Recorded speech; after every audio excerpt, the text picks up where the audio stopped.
पाकिस्तान और अफगानिस्तान मुत्तफिक हैं कि दहशतगर्दी का फौरी खात्मा जरूरी है। दोनों ममालिक दहशतगर्दी पर काबू पाने के लिए संजीदा कोशिशें करेंगे, वरना खिते के अमन को संगीन खतरात लाहक हो सकते हैं। वज़ीर दिफा ख्वाजा आसिफ का कतरी टीवी को इंटरव्यू। कहा, पाकिस्तान और अफगानिस्तान के दरमियान मुआहिदे का बुनियादी मकसद दहशतगर्दी के मसले को खत्म करना है। मुआहिदे की तफसीलात को हतमी शक्ल देने के लिए एक और इजलास आइंदा हफ्ते इस्तांबुल में होगा। कतर के अमीर शेख तमीम बिन हमद अल सानी तुर्क सदर रजब तैयब एर्दोआन और तुर्क वफ्द के सरबराह का शुक्रिया अदा करते हैं। हफ्ते की शब दोहा में पाकिस्तान और अफगानिस्तान के मुज़ाकरात के बाद फौरी जंग बंदी पर इतफाक हुआ।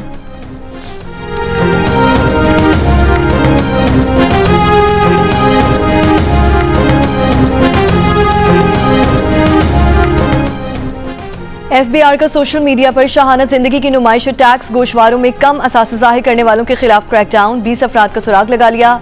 जंग और द न्यूज़ में शाये रिपोर्ट के मुताबिक इन अफराद में 62 करोड़ 40 लाख रुपए मालियत की 19 लग्जरी गाड़ियां रखने वाले जनूबी पंजाब की एक शख्सियत भी शामिल, जिन्होंने माली साल 2020 के टैक्स गोशवारों में सिर्फ 10 लाख रुपए मालियत की एक गाड़ी जाहिर की। एक और केस में जनूबी पंजाब के एक सियासी खानदान से ताल्लुक रखने वाले शख्स के 18 करोड़ 5 लाख रुपए मालियत के छुपे हुए असासे दरियाफ्त हुए।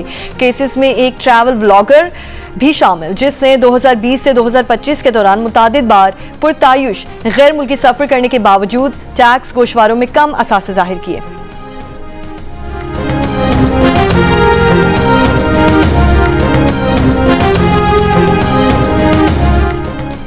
26 नवंबर के एहतजाज केस की समाअत तीसरी बार अदम हाजिरी पर रावलपिंडी की इंसदादी दहशतगर्दी अदालत ने अलीमा खान की गिरफ्तारी के अहकाम जारी कर दिए। अदालत का पुलिस को अलीमा खान को गिरफ्तार करके 22 तारीख को पेश करने का हुक्म। अदालत ने अलीमा खान के जामिन की जायदाद की दस्तावेजात तस्दीक के लिए DC रावलपिंडी को हिदायत जारी कर दी हैं।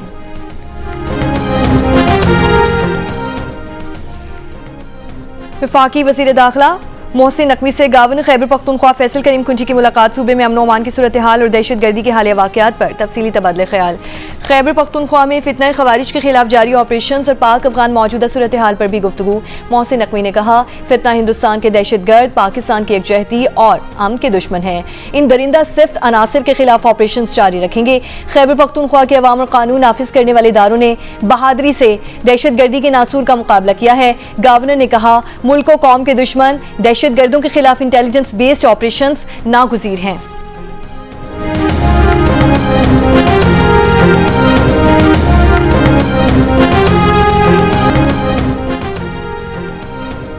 पाकिस्तान और अफगानिस्तान में फौरी जंग बंदी पर सऊदी अरब का खैर मकदम। कहा, यह कदम दोनों मुल्कों की सरहद पर कशीदगी खत्म करने का बाइस बनेगा। जंग बंदी के लिए कतर और तुर्की के किरदार को भी सराहा। पाकिस्तान और अफगानिस्तान के दरमियान दोहा मुज़ाकरात में फौरी जंग बंदी पर इतफाक हुआ। कतर और तुर्की की सालिसी में हुए 25 अक्टूबर को इस्तांबुल में दोबारा पाकिस्तान और अफगानिस्तान के वफूद की मुलाकात होगी।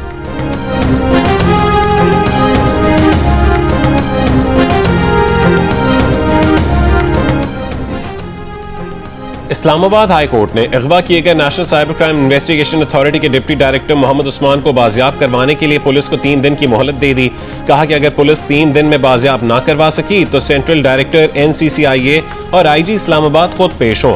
मुखवी के अहलिया रोजीना उस्मान की दरखास्त पर समाअत के दौरान मुखवी की पेटिशनर रोजीना उस्मान के भी लापता होने का इंकशाफ। दरखास्त गुजार के वकील ने कहा है कि उन्हें नहीं मालूम कि पेटिशनर कहाँ हैं।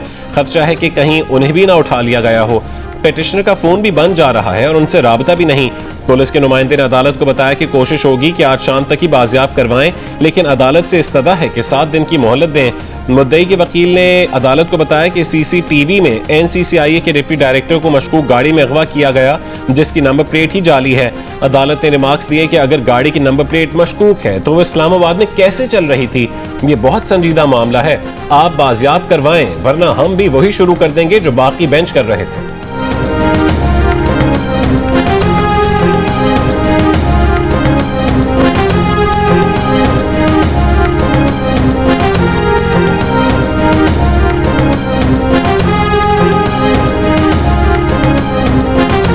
जनूबी अफ्रीका के खिलाफ दूसरे टेस्ट के पहले दिन खाने के वक्फे तक पाकिस्तान ने 1 विकेट के नुकसान पर 95 रन बना लिए। आसिफ आफरीदी का डेब्यू, हसन अली ड्रॉप। मेहमान टीम ने भी टीम में 2 तब्दीलियां की।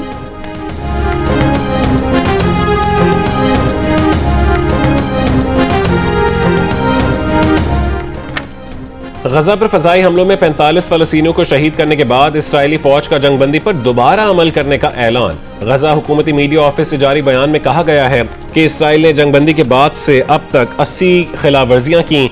10 अक्टूबर से अब तक 97 फलस्तीनी शहीद और 230 जख्मी हुए। इसराइली फोर्सेस की कार्रवाइयां बैनुल-अक़वामी इंसानी कानून की खुली खिलाफवर्जियां हैं। इसराइली फौज ने हमलों को हमास की जानिब से मुबैना जंगबंदी की खिलाफवर्जी का रद्दमल करार दिया। हमास ने इन इल्जामात की तरदीद कर दी। अमरीकी सदर डोनाल्ड ट्रंप का कहना है कि गजा में जंगबंदी अब भी नाफिजुल अमल है। अगर हमास ने कुछ किया तो सख्त लेकिन मुनासिब अंदाज में निपटा जाएगा। अमरीकी नायब सदर जेडी वैंस ने कहा है कि हमास के हथियार डालने से कबल गजा में सिक्योरिटी इंफ्रास्ट्रक्चर कायम करना जरूरी है। खलीजी अरब ममालिक के अमन दस्ते गजा में तैनात हों ताकि कानून और नज्म और सिक्योरिटी बरकरार रखी जा सके।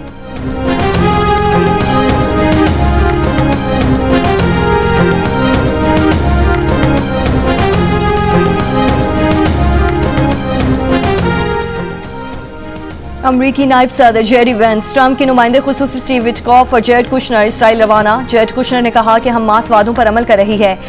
गजा जंगबंदी मुआहिदा 100% कामयाब होगा। मुआहिदे की नाकामी का मुतहम्मिल नहीं हो सकते। खलीलुल हया की क़यादत में हमास का वफ़द जंगबंदी पर अमल दरामद से मुताल्लिक़ गुफ्तगू के लिए काहिरा पहुँच गया। सऊदी वली अहद मोहम्मद बिन सलमान और फ्रांसीस सदर इमानुएल मैक्रोन के टेलीफोन पर गजा की सूरत हाल पर और जंगबंदी के खात्मे के लिए जारी कोशिशों पर बातचीत। मशरक़ वुस्ता में सलामती और इस्तेहकाम की कोशिशों का जायजा। फ़लस्तीनियों की तकालीफ के फौरी खात्मे और इसराइली फ़ौज के मुकम्मल इनखला की ज़रूरत पर जोर। 2 रियासती हल की बुनियाद पर पायदार अमन के लिए अमली इक़दाम की अहमियत पर जोर।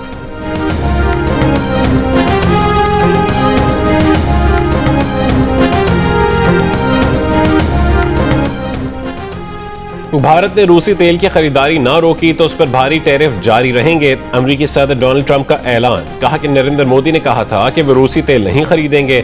भारत को रूसी तेल पर फैसला करना होगा वरना उस पर मुआशी दबाव बढ़ेगा।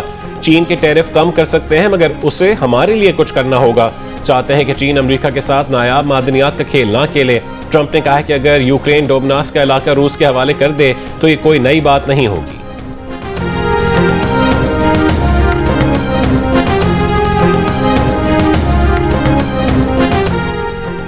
इलेक्शन कमीशन ऑफ पाकिस्तान ने ज़िमनी इंतखाबात का नया शेड्यूल जारी कर दिया। तर्जुमान सूबाई इलेक्शन कमीशन पंजाब के मुताबिक फैसलाबाद और साहिवाल के 5 हलकों में ज़िमनी इंतखाबात के लिए पोलिंग 23 नवंबर 2025 को होगी। NA 96, NA 104, NA 143, PP 98 और PP 203 में पोलिंग होगी। रिटर्निंग ऑफिसर्स के फैसलों के खिलाफ अपीलों की आखिरी तारीख 24 अक्टूबर है। अपीलेट ट्रिब्यूनल अपीलों के फैसले 31 अक्टूबर तक करेगा। उम्मीदवारों की नज़रसानी शुदा फहरिस्त 1 नवंबर को शाये की जाएगी। उम्मीदवारों को दस्तबरदारी की आखिरी तारीख 3 नवंबर मुकर्रर। इंतखाबी निशानात अलॉट करने की तारीख 4 नवंबर तय होगी।